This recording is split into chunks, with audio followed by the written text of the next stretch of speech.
আসসালামু আলাইকুম বিয়স। আজকে যে বিষয়ে আলোচনা করব, এই যে আমার হাতের কাছে একটা ফ্যান, দেখেন কি অবস্থা হয়ে রয়েছে। আপনারা দেখেন, ভালো করে খেয়াল করেন। উদ্দেশ্যটা হচ্ছে এই ফ্যানটার ভিতরে পানি ঢুকছে। আপনার বাসায় যদি কোনো ফ্যান যদি পানি ঢুকে কি করবেন, এই ক্ষেত্রে আপনাদেরকে জানার দরকার। যারা ইলেকট্রিক মিস্ত্রি তাদেরকে বা তো বলানোই লাগবে না, তারা তো জানে। তো শুনুন, দেখেন এই ফ্যানটা বারিন্দার মধ্যে ছিল, বৃষ্টির কারণে বারিন্দার মধ্যে থাকাতে সব পানি ঢুকছে। দেখেন অনেক পানি এটার ভিতরে ঢুকছে, আমি অনেক পানি বার করছি, এখনও পানি আছে। দেখেন কয়েলের ভিতরে প্রচুর, এই যে দেখেন ভিজা, এটা ভিজা জং ধরে গেছে গা, করে ব্যারিং দুইটা বাদ হয়ে গেছে গা, বডিগুলা আর্মিসারগুলো দেখেন কি অবস্থা হয়েছে, অবস্থা অনেক খারাপ। এই যে দেখেন, এই যে দেখেন কি বাড়া, পানি বাড়া থেকে কি হয়। তো আপনারা এই ক্ষেত্রে কি করবেন, এই ক্ষেত্রে করার হলে ফার্স্টে আপনার কয়েলগুলো আর্মিসারের কয়েলটা আলাদা করে খুললে নিতে হবে। খুললে সেরা এটাকে ভালো করে চেক করতে হবে। যদি কয়েল ভালো থাকে, কয়েল ভালো থাকলে আলাদা করে সেরা ফার্স্টে এটাকে হিট দিতে হবে। এই যে পুরানো যে পানিগুলো আছে, এই পানিগুলো আগে হিটে শুকাইয়া শর্টটাকে সারাইতে হবে, বডি শর্টটারে সারাইতে হবে।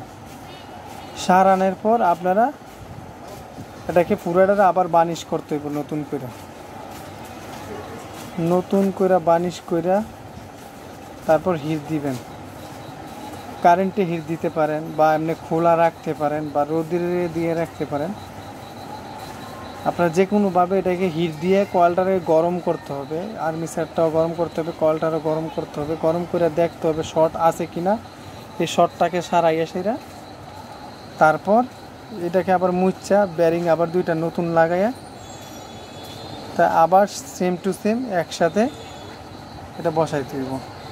তো যাদের বাসায় পুরন্ত ফ্যান বা কুলার রাখছেন, কোনো কাজে লাগে না, বারিন্দার মধ্যে রাখছেন, বারিন্দার থেকে দূরে রুমের ভিতরে নিয়ে রাখবেন দয়া করে।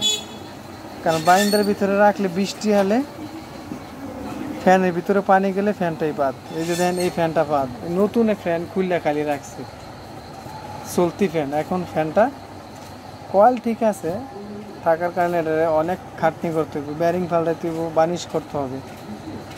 তো অবশ্যই আপনারা এই জিনিসটা খেয়াল রাখবেন। অবশ্যই ভিডিওটা দেখে যদি আপনার উপকার হয় লাইক দিবেন, শেয়ার করবেন, সাথে থাকবেন। আমি ফার্স্টে এই বডিটা তো খুলছি, এই বডিটা খুলছি, দেখেন এই বডিটা পানি এখনও আছে, এই যে দেখছেন পানি দেখা যায় নিচের বডিটা। তারপর এই বডিটা খুললে আলাদা করে ফেলবো, আলাদা করে এটার আমি হিট দেবো, হিট দিয়ে শুকাইয়া তারপর আবার এটার বার্নিশ দেবো, বার্নিশ দিয়ে শুকাইয়া সেরা দুইটা ব্যারিং লাগায় তারপর ফিটিংস করবো।